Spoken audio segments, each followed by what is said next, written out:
Hello friends, कैसे हैं आप सब।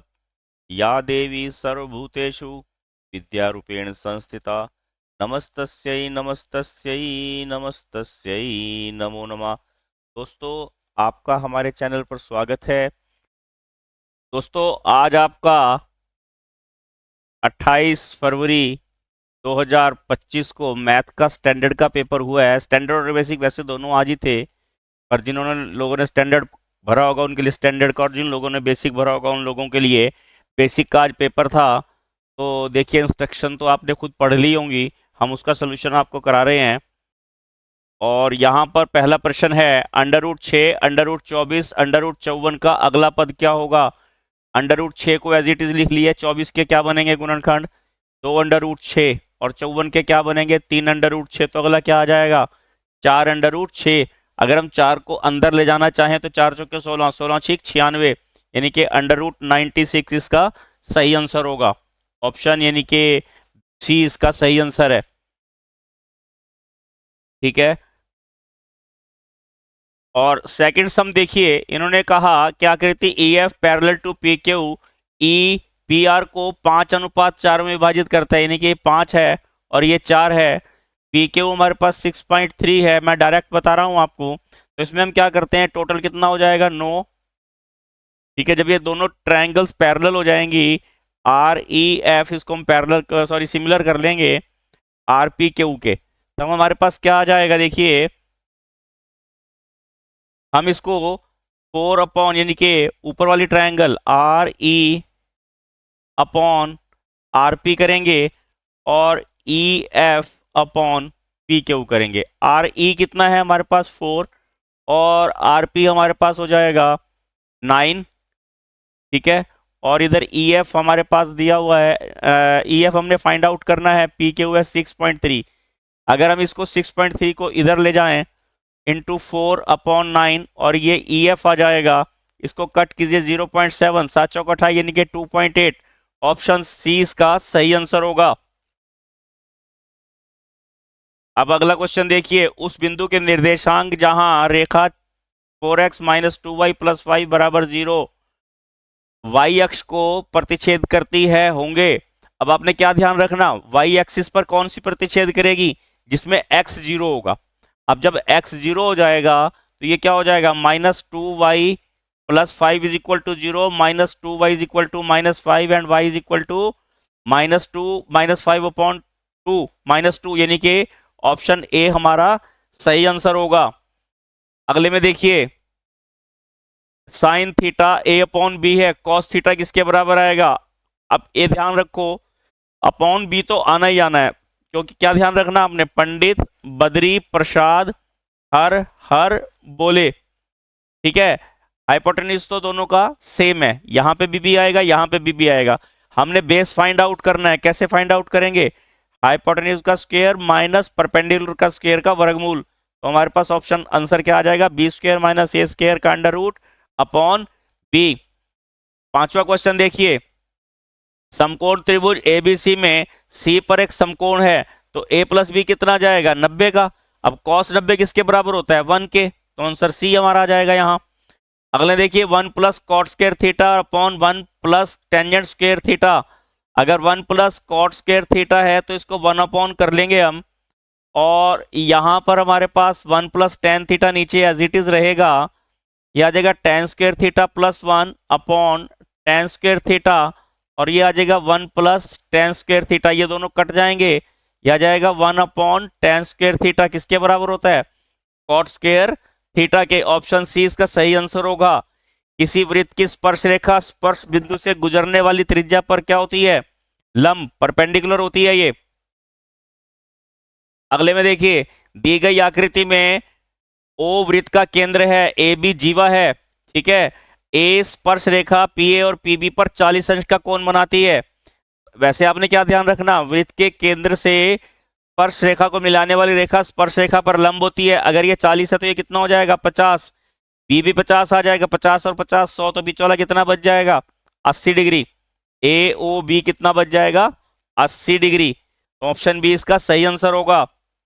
अगले में देखिए, दी गई आकृति में पी क्यू आर का क्षेत्रफल ज्ञात कीजिए। त्रिज्या खंड का क्षेत्र लघु वृत्त खंड का क्षेत्रफल क्या होता है? थीटा बटा 360 pi r square minus 1/2 r square sine theta. Theta कितना है? 90 डिग्री। यहाँ पे भी 90 है, ये कट जाएगा, 1/4 आ जाएगा, 1/4 पाई आर स्क्वायर, और ये 1 हो जाएगा, 1/2 आर स्क्वायर। हमारे पास आर स्क्वायर अपॉन 4 कॉमन निकाल लेंगे, क्योंकि यहाँ आर स्क्वायर अपॉन 4 के ऑप्शन में ही हमारा आंसर है। अंदर क्या बच जाएगा? पाई, ठीक है। और यहाँ से अगर हम निकाल लेंगे 4, तो यहाँ तो है ही 2, तो 2 ऊपर से लेना पड़ेगा, तो हमें 2 ऊपर डालना भी तो पड़ेगा, तो ये -2 आ जाएगा। ऑप्शन ए हमारे पास यहाँ इसका सही आंसर होगा, ठीक है। अगला देखिए, एक कार के पहिए का व्यास 42 है, तो आर कितना हो जाएगा? 21, ठीक है। 132 किलोमीटर चलने पर वो कितने चक्कर लगाएगा? हमने करना क्या है, एक चक्कर कैसे होगा? 2 पाई आर, 2 पाई आर कितना होगा? 2 इंटू पाई कितना होता है? 22/7 इंटू 21 सेंटीमीटर। ये भी आपने ध्यान रखना है। 3 दूनी 6 आ जाएगा 132 सेंटीमीटर। अब 132 सेंटीमीटर किलोमीटर दिए हुए हैं, किलोमीटर के पहले हमने क्या बनाने हैं? सेंटीमीटर बनाने हैं, ठीक। 132 से इसको हम यहाँ डिवाइड कर देंगे, कट करके कितना आ जाएगा? 10, कितनी जीरो है? 1 2 3 4 5, तो 10⁵ इसका सही आंसर होगा। अगला देखिए, दो शंकुओं की ऊंचाई 1:3 में है, यानी कि एक की ऊंचाई 1 है और h डैश की ऊंचाई हमने 3 मान ली है। उनकी त्रिज्याओं का अनुपात 3:1 है, यानी कि r की त्रिज्या, पहले की त्रिज्या 3 है और दूसरे की त्रिज्या 1 है। उनके आयतन क्या होंगे? 1/3 पाई आर स्क्वायर एच अनुपात 1/3 पाई आर डैश का स्क्वायर और एच डैश का स्क्वायर। 1/3 से 1/3 कट गया, पाई से पाई कट गया। आर की वैल्यू कितनी है हमारे पास? 3, 3 का स्क्वायर कितना आ जाएगा? 9, एच है 1, अनुपात आर डैश कितना है हमारे पास? 1, 1 का स्क्वायर 1, और एच डैश कितना है हमारे पास? यहाँ स्क्वायर नहीं आएगा, सॉरी, 3, तो आ जाएगा 9:3, कट जाएगा, कितना आ जाएगा? 3:1। ऑप्शन डी इसका सही आंसर होगा। अगले में देखिए, कुछ आंकड़ों का बहुलक 12.6 है और माध्यक 10.5 है। आपको क्या ध्यान रखना? फार्मूला तो आपको ध्यान होगा ना कि बहुलक किसके बराबर होता है?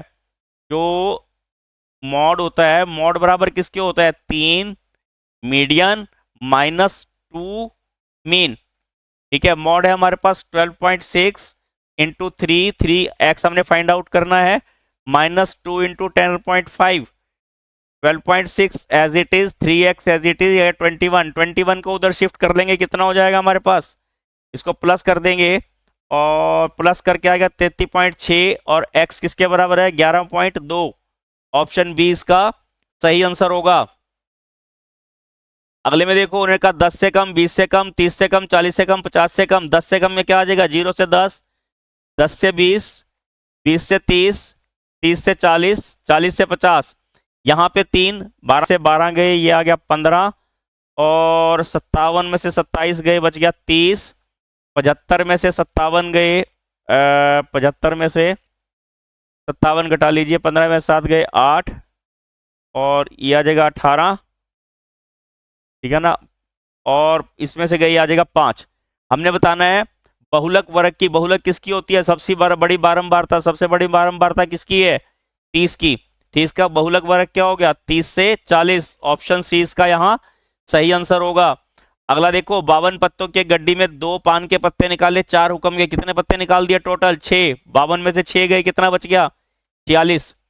शेष गड्डी में से एक काला पत्ता निकालना, अब 4 काले थे वो निकाल दिए, टोटल 26 काले होते हैं, 26 लाल होते हैं, तो कितने बच गए? 22। 22/46 काट के कितना आ जाएगा? 11/23। ऑप्शन बी इसका सही आंसर होगा।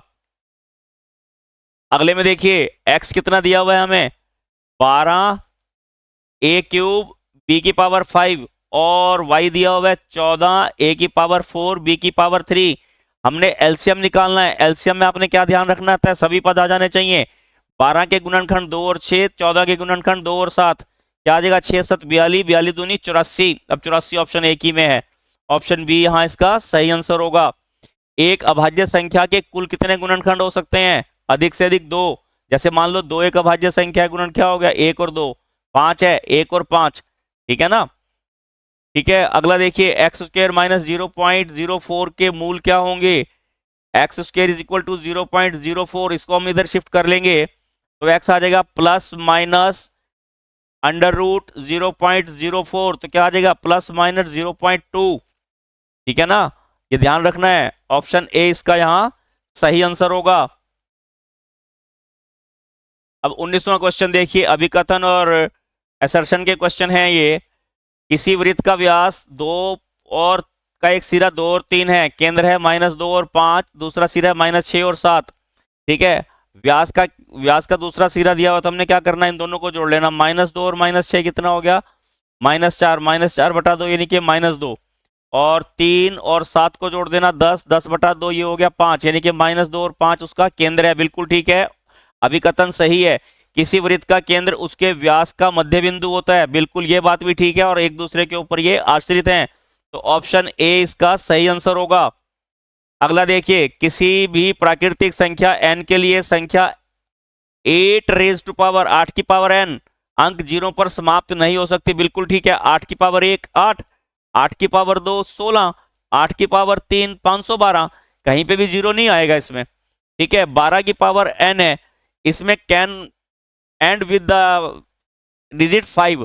अब 12 की पावर 1 करेंगे तो 12, 12 की पावर 2 करेंगे 144, 12 की पावर 3 करेंगे तो 1728, 5 तो कहीं भी नहीं आएगा, ये बात इसकी गलत है। ए सही है और बी सॉरी आर जो है इसका गलत है, तो ऑप्शन सी इसका सही आंसर होगा।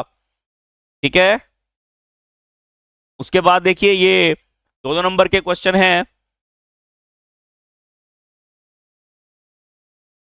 और आप सारा पेपर देख के ये महसूस भी करेंगे कि जो हमने पेपर आपको स्टैंडर्ड का सॉल्व करके दिया है, जो सैंपल पेपर आपका बोर्ड से आया था, ये प्रश्न उनसे मिलते जुलते हैं। जिन बच्चों ने उस प्रश्न पत्र को अच्छे से पढ़ा होगा उन बच्चों के मार्क्स भी अच्छे आएंगे। बहुत बढ़िया पेपर बना हुआ है, आपने देखा होगा सारा पेपर अच्छे से, और मुझे लगता है कि आप सब बहुत अच्छे अंक लेके इस पेपर को पास हो जाएंगे। ठीक है ना, ये इसका अंतिम प्रश्न है। Please like share and subscribe my channel. Thank you, have a nice day. रूप है प्रचंड तू अंत, तू ही अंत, तू सृष्टि का रचयिता।